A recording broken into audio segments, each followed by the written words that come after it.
You were a diehard Knicks fan growing up, but what was your level of interest in the college game?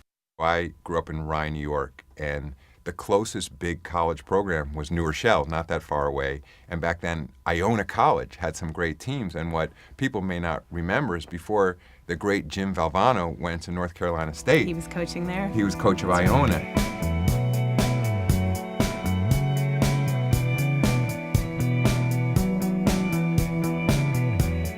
And I remember there was player Jeff Rulin, then went on and played in the NBA, but he was a big star. So I had been a huge Jim Valvano fan, but then I had to root against him, of course, when I went to Duke.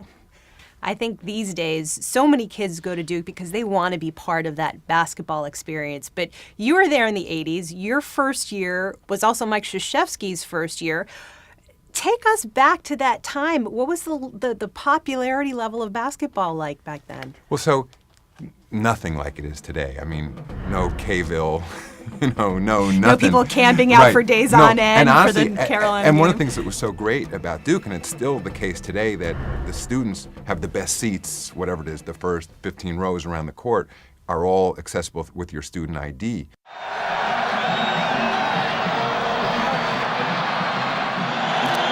But back then, nobody was sleeping outside. In fact, my dorm was, 200 yards away from Cameron. And 15 minutes before the game, you got out of bed, you walked down and you showed your student ID and you went into Cameron.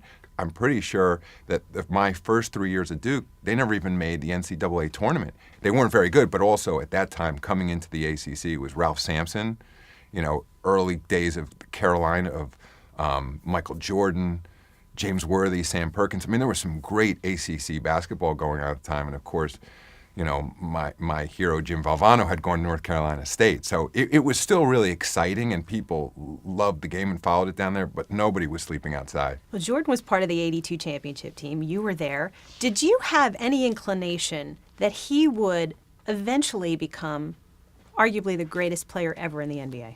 None whatsoever. I mean, as you know, he wasn't even the first pick in the draft. So it wasn't just me.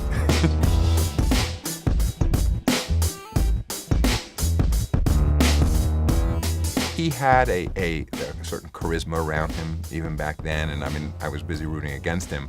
But there certainly wasn't that sense that this guy was going to, change the face of sports marketing in the NBA coming in.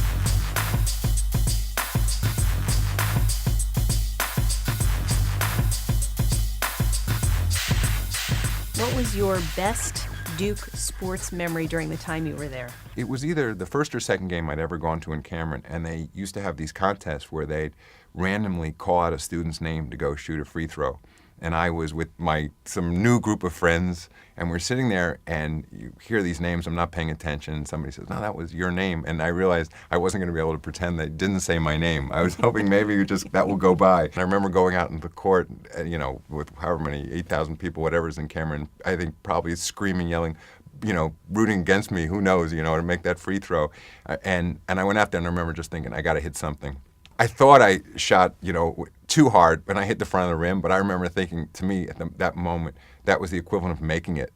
I was thinking, I hit the rim. I'm like, thank you. So you lowered your standards at that very moment. Hitting the rim was good enough? Hitting the rim was good enough. So, but Johnny Dawkins changed the program, who's now, of course, the coach of Stanford. When he came his junior year, that really just changed the face, and maybe, I think even Mike Krzyzewski would acknowledge, maybe saved his job.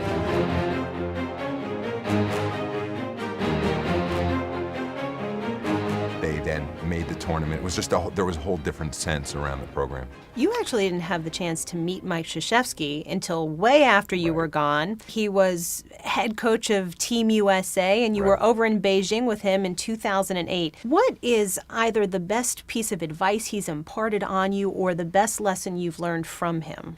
Well, he's a great communicator. I mean, he has a way of distilling complex issues down into straightforward points. And I've also learned from him, he takes those points and he repeats them, and he never says to his players, this is what you should say to the media, or this is what you should think. He repeats them to the point where they become part of the players.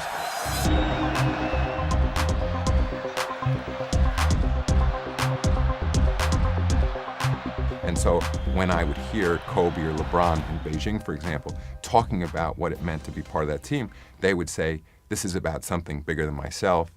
This is about playing for my country. The very same points that Coach K was making, but he never had to say them. So here's what you say when you're asked. He has a way about him, and it's such the passion he brings to it as well. And so let's turn that on you. What sort of mantra, as NBA commissioner, do you try to repeat with your employees enough to the point that they too start repeating that? A newer theme since I've come in, just in fitting with this day and age, more of an emphasis on transparency. I think you may have seen a little bit that from us already, doing a better job explaining to the media and to our fans what our officials are looking for. We have these points of emphasis memos that always used to go just to officials, but now we're sharing. You have to open things up to a certain extent. People want to understand why you're doing, what your rationale is for what you're doing.